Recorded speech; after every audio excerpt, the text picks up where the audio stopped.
Welcome to GT defence academy. उम्मीद से यकीन तक का सफ़र। जय हिंद मेरे प्यारे साथियों। आज 12 जनवरी को आपका टीए का एग्जामिनेशन था और आज की क्लास में हम ये टीए का पेपर को डिस्कस करेंगे कि पेपर का लेवल क्या क्या था, क्या क्या क्वेश्चन आपके पेपर में पूछे गए थे। बाकी आपको कमेंट सेक्शन में बताना है कि आपने कितने क्वेश्चन सही किए हैं। अगर मेरे से यहाँ कोई क्वेश्चन छूट जाए तो आप कमेंट सेक्शन में बता दीजिएगा। सबसे पहला क्वेश्चन था आपके पास कि थल सेना के प्रमुख कौन है, तब आप राइट आंसर करके आते जनरल उपेंद्र द्विवेदी जी। थल सेना दिवस कब मनाया जाता है, आर्मी डे कब मनाया जाता है, तो ये मनाया जाता है आपका 15 जनवरी को। तीसरा क्वेश्चन आपके पास था कि भारत की सबसे ऊंची चोटी कौन सी है, तब आप राइट आंसर करके आते गॉडविन ऑस्टिन। यह आपके पास K2 ऑप्शन में रहा होगा। अगला सवाल था 1971 की लड़ाई में कौन सा नया देश बना था, तो बांग्लादेश बना था। NDA, ठीक है, जिसे आप हिंदी में बोलते हो राष्ट्रीय रक्षा अकादमी, कहाँ स्थित है, तो एनडीए आपका खड़कवासला में। खड़कवासला कहाँ पड़ता है, पुणे महाराष्ट्र में। स्वतंत्र भारत के प्रथम भारतीय गवर्नर जनरल कौन थे, तो ये थे सी राजगोपालाचारी। इसकी पीडीएफ आपको हमारे डिस्क्रिप्शन में मिल जाएगी, वहां ड्राइव आप जैसे खोलोगे वहां पीडीएफ आपको मिल जाएगी, आप उसे डाउनलोड कर लीजिएगा। राष्ट्रगान किसके द्वारा लिखा गया, तो राष्ट्रगान जो है रविंद्रनाथ टैगोर जी के द्वारा लिखा गया है। अगला सवाल था आपके पास विश्वनाथ आनंद किस खेल से संबंधित है, तो ये शतरंज से संबंधित है, चेस से खेलते हैं। बिस्मिल्लाह खां का संबंध किससे है, तो ये प्रसिद्ध शहनाई वादक थे। प्रादेशिक सेना के अंदर कौन सा खिलाड़ी लेफ्टिनेंट कर्नल है, तो आपके पास राइट आंसर रहता है MS धोनी। ठीक है। 2024 का वर्ल्ड कप कौन से देश ने जीता था, तो 2024 का वर्ल्ड कप भारत ने जीता था। नीरज चोपड़ा का संबंध किस खेल से है, तो नीरज चोपड़ा का संबंध भाला फेंक से है, जेवलिन थ्रो से है। विक्रम बत्रा का जो नारा था, कौन सा नारा, अंतिम नारा, कुछ स्टूडेंट बोले थे कि अंतिम नारा आया था, तो उनका ये नारा था ये दिल मांगे मोर। इजराइल में कौन से धर्म के लोग अधिक रहते हैं, तो यहूदी लोग जो है इजराइल में सबसे ज्यादा पॉपुलेशन किसकी है, यहूदियों की है। ओलंपिक में 2 कांस्य पदक जीतने वाली महिला कौन थी, तो वो थी आपकी मनु भाकर। अगला सवाल है आपके पास विनेश फोगाट का संबंध किससे है, तब आप आंसर करके आते हैं कुश्ती से। कारगिल युद्ध का संबंध किससे नहीं है, इस तरीके का कुछ क्वेश्चन आपके पास आया था। स्टूडेंट ने कहा कारगिल, श्रीनगर, द्रास और एक और आपके पास ऑप्शन था, तो वही ऑप्शन आपके पास आंसर रहा होगा। स्वर्णिम विजय दिवस किसके उपलक्ष्य में मनाया जाता है, देखो 16 दिसंबर को हमने विजय दिवस मनाया था और 16 दिसंबर 1971 में भारत और पाकिस्तान के बीच युद्ध होता है, जिसमें भारत पाकिस्तान को धूल चटा देता है, हरा देता है और पाकिस्तान के लगभग 93,000 सैनिकों को भारत आत्मसमर्पण करा देता है। ठीक है। और जो आपका पूर्वी पाकिस्तान है उसको आजाद कराकर, जिसे आज आप बांग्लादेश के नाम से जानते हो, तो उसको क्या करा देता है, स्वतंत्र करा देता है। तो स्वर्णिम विजय दिवस जो आपका ऑप्शन में रहा होगा वो उसकी 50वीं वर्षगांठ थी। कौन सी थी, 50वीं वर्षगांठ। तो इस पे आप राइट टिक मारते, आपका आंसर सही होता। साइंस में आ जाते हैं। साइंस के कुछ क्वेश्चन थे आपके पास, बिल्कुल बेसिक थे। और अगर आप अभी तक हमें इंस्टाग्राम में फॉलो नहीं किया है तो आप इंस्टाग्राम में हमें फॉलो कर सकते हैं। जीटी डिफेंस एकेडमी डालोगे तो आपको मिल जाएगा। यहाँ डिफेंस से रिलेटेड कोई भी फॉर्म आते हैं, कोई भी इंफॉर्मेशन है, इसमें मैं डाल देता हूँ पहली। चलिए, साइंस में आपके पास पूछा गया था कि एक अश्व शक्ति 1 हॉर्स पावर किसके इक्वल होता है, किसके बराबर होता है, तो 746 वॉट के बराबर होता है। नींबू और संतरे में कौन सा विटामिन पाया जाता है, तो विटामिन सी नींबू और संतरे में पाया जाता है। खट्टे फल जितने भी होंगे उसमें क्या पाया जाएगा, विटामिन सी। इस धातु को चाकू से काटा जा सकता है, तो सोडियम को हम इजीली, एक ऐसी धातु है जिसे हम चाकू से काट सकते हैं। एड्स मानव के किस अंग को प्रभावित करता है, तो प्रतिरक्षा तंत्र, जो आपका इम्यून सिस्टम होता है ना, तो एड्स आपके इम्यून सिस्टम को नष्ट कर देता है। प्रतिरोध का एसआई मात्रक क्या होता है, तो प्रतिरोध का एसआई मात्रक होता है ओम। मानव शरीर की सबसे बड़ी हड्डी कौन सी होती है, तो तब आप राइट आंसर करके आते फीमर। अगला सवाल था आपके पास रक्त का शुद्धिकरण कहाँ होता है, तो वृक्क में होता है, जिसे आप बोलते हो किडनी। हाइड्रोजन का प्रतीक क्या होता है, सिंबल क्या होता है, तो H जो है हाइड्रोजन का प्रतीक होता है। सोडियम का प्रतीक क्या होता है, Na होता है। कौन सा एंटीबायोटिक है, तो पेनिसिलिन आपके पास ऑप्शन रहा होगा, आपने ठीक किया होगा। इनमें से कौन सा विस्फोटक है, आपके पास क्या था, एक तो था ऑप्शन में TNT, एक था आपके पास TNB। ठीक है, तो आप ए और बी दोनों ये विस्फोटक हैं भाई। इसको बोलते हैं टीएनटी को क्या बोलते हैं, ट्राई नाइट्रोटाइलिन, टाइलिन, ठीक है। और ये टीएनबी को क्या बोलते हो, टीएनबी को बोलते हो ट्राई नाइट्रोबेंजीन, ठीक है। तो ये दोनों क्या है, विस्फोटक हैं। तो आपके पास राइट आंसर रहा होगा A and B, both are correct. आगे आपके पास कुछ मैथमेटिक्स के बेसिक क्वेश्चन थे। देखो इस क्वेश्चन को सॉल्व करने के लिए आपके पास बॉड मास रूल पता होना चाहिए, BODMAS। पहले क्या सॉल्व होता है, ब्रैकेट, फिर होता है ऑफ जिसे आप बोलते हो का, और इसका मतलब क्या होता है, मल्टीप्लाई, फिर होता है डिवाइड, फिर होता है मल्टीप्लाई, फिर होता है एडिशन, और फिर होता है सब्ट्रैक्शन, ठीक है। 5 पंजे कितना होता है, 25 होता है, और 25 में अगर आप 5 जोड़ोगे तो आपके पास राइट आंसर क्या रहेगा, 30, ठीक है। अगला आपसे कह रहा है सवाल कि 10 आदमी एक कुएं को 12 दिन में खोदते हैं, ठीक है। तो 5 आदमी इस कुएं को कितने दिनों में खोदेंगे।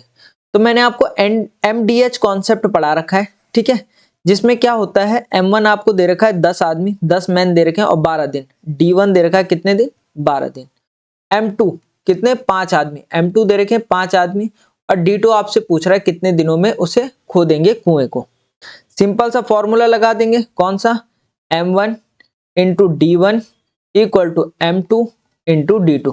टाइम एंड वर्क वाली क्लास में मैंने डिटेल में आपको ये चीज बताई थी।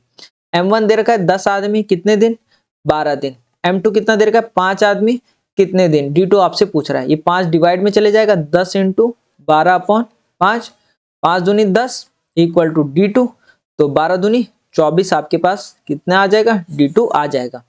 5 आदमी अगर इस कुएं को खोदेंगे तो कितने दिन लगेंगे, 5 दिन लगेंगे। 0.03 इंटू 0.005। मैंने जब आपको सिंप्लीफिकेशन कराया था तो मैंने क्या बोला था, अभी आप इसको 3 इंटू 5 लिखो सिंपल, और 5 दिया होता है 15, लिख दो। अब देखो कितनी संख्या के पहले पॉइंट है, 1 2 3, 3 संख्या के पहले पॉइंट यहाँ है, 1 2, 2 संख्या के पहले पॉइंट यहाँ है, तो टोटल कितने, 5 संख्या के पहले पॉइंट लगा दो, 1 2 3 4 5, 5 संख्या के पहले पॉइंट लगा दो, और यहाँ पे 0 0, ये आपके पास राइट आंसर रहता। 18 24 और 42 का HCF क्या होगा, हाईएस्ट कॉमन फैक्टर क्या होगा। तो फैक्टर कर दो भाई, गुणनखंड कर दो, 2 9 जा 18, 3 3 जा 9 और 3 1 जा 3। 2 से किया आपने, 2 1 जा 2, 2 2 जा 4, 2 से किया, 2 6 जा 12, 2 से किया, 2 3 जा 6 और 3 1 जा 3। ऐसी 42 के कर रहे होंगे फैक्टर, 2 2 जा 4, 2 1 जा 2, 3 7 जा 21, 7 1 जा 7। अब देखो कैसे करोगे इसे सॉल्व, यहाँ देखो 18 के क्या क्या फैक्टर आए, तो 18 क्या है, 2 इंटू 3 इंटू 3। 24 के क्या गुणनखंड आए, 2 इंटू 2 इंटू 2 इंटू 3। 42 के क्या गुणनखंड आए, 2 इंटू 3 इंटू 7 आ गए।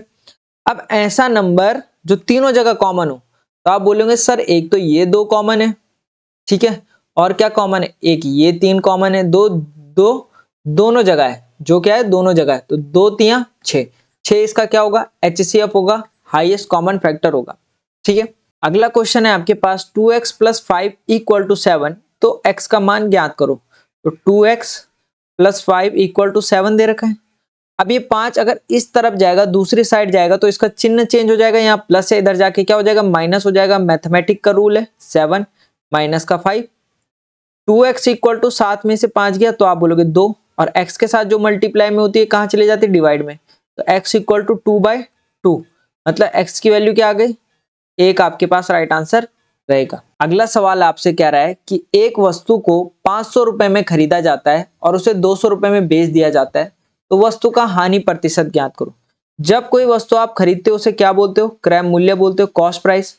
और कॉस्ट प्राइस कितना दे रखा है, 500 रुपए दे रखा है, और 500 रुपए में खरीद रहा है और बेच रहा है कितने में, 200 में, तो विक्रय मूल्य क्या होगा, सेलिंग प्राइस कितना हो जाएगा, 200 रुपए। मुझे बताओ 500 में खरीदा 200 में बेचा तो हानि होगा, तो हानि परसेंट का फॉर्मूला क्या होता है, लॉस परसेंट का फॉर्मूला क्या होता है, जितने रुपए का लॉस हो रहा है, जितने रुपए की हानि हो रही है, और किस पे कैलकुलेट करते हैं, सीपी पर, कॉस्ट प्राइस पर, क्रय मूल्य पर, और परसेंटेज में बदलने के लिए इनटू 100। तो आप बोल रहे होंगे कि 500 में खरीदा 200 में बेचा तो 300 रुपए की हानि, और किस पर? क्रय मूल्य पर। क्रय मूल्य कितना है? 500 रुपए। परसेंटेज में बताने के इंटू 100, 2 जीरो से 2 जीरो कट गया, 5 6 30, 60% आपके पास राइट आंसर रहता। तीन कुर्सी का मूल्य 600 रुपए है, ठीक है। और 5 टेबल का मूल्य कितना है? 1500 रुपए, ठीक है। तो 2 कुर्सी और 2 टेबल का मूल्य ज्ञात करो। अगर 3 कुर्सी 600 में आ रही है तो एक कुर्सी कितने में आएगी? तो आप बोलोगे सर एक कुर्सी आएगी 600 बटे 3, मतलब एक कुर्सी की कीमत 200 रुपए होगी। और 5 टेबल 1500 के हैं तो एक टेबल कितने का होगा? तो एक टेबल होगा 1500 अपॉन 5, तो 5 3 15, 300 रुपए का। अगर एक कुर्सी 200 रुपए की है तो 2 कुर्सी और 2 टेबल, तो एक कुर्सी 200 की तो 2 कुर्सी कितने की? तो 2 कुर्सी हो जाएगी 200 इंटू 2, तो 2 कुर्सियों की कीमत होगी 400 रुपए। और एक टेबल 300 का है तो 2 टेबल कितने के होंगे? तो 2 टेबल होंगे आपके 300 इंटू 2, 3 दूनी 600 रुपए, ठीक है। और इन दोनों का पूछा था कितना होगा टोटल कितना रुपए हो जाएगा? 600 और 400, 1000 रुपए। कहानी ठीक है। चलिए अगला सवाल आपके पास सिंपल इंटरेस्ट था। क्या कह रहे हैं? 3000 रुपए की मूल राशि पर, मतलब मूल राशि मूलधन प्रिंसिपल दे रखा है 3000 रुपए, 5% ब्याज, ब्याज कितना दे रखा है? ब्याज दे रखा है 5%, रेट ऑफ इंटरेस्ट दे रखा है 5%, और टाइम दे रखा है, समय दे रखा है 1 साल। और साधारण ब्याज बराबर क्या होता है आपके पास? साधारण ब्याज, जिसे आप बोलते हो सिंपल इंटरेस्ट। सिंपल इंटरेस्ट बराबर होता है प्रिंसिपल मूलधन इंटू रेट दर इंटू टाइम समय अपॉन 100। प्रिंसिपल कितना है? 3000 रुपए, रेट कितनी है? 5%, समय 1 साल अपॉन 100। 2 जीरो से 2 जीरो कट गए, 5 दिया 15, 150 रुपए आपके पास राइट आंसर रहा होगा। अगला सवाल था आपके पास 15 का स्क्वायर अपॉन 17 का स्क्वायर क्या होगा? तो 15 का स्क्वायर होता है 225 और 17 का स्क्वायर होता है 289। सिंपल ही आंसर कर देते।